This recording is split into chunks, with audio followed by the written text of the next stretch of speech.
পঞ্চম শ্রেণীর এক আদিবাসী ছাত্রীকে ধর্ষণ করে খুনের চেষ্টার অভিযোগ। স্থানীয় তৃণমূল বুথ সভাপতির ছেলের বিরুদ্ধে ধর্ষণের অভিযোগ। দেখো দীপ, গতকাল গভীর রাতে এই ঘটনাটি ঘটেছে দক্ষিণ দিনাজপুর জেলার বংশারী থানা এলাকায়। সেখানকার যে স্থানীয় তৃণমূলের বুথ সভাপতি, তার ছেলের বিরুদ্ধেই কিন্তু অভিযোগ।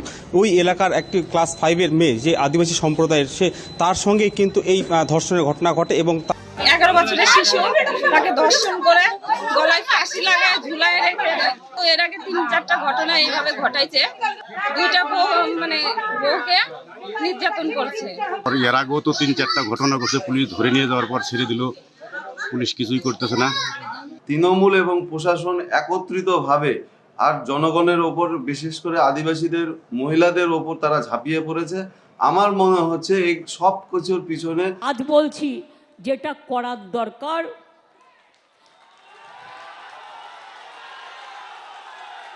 সেটা আপনারা ভালো বুঝে করবেন।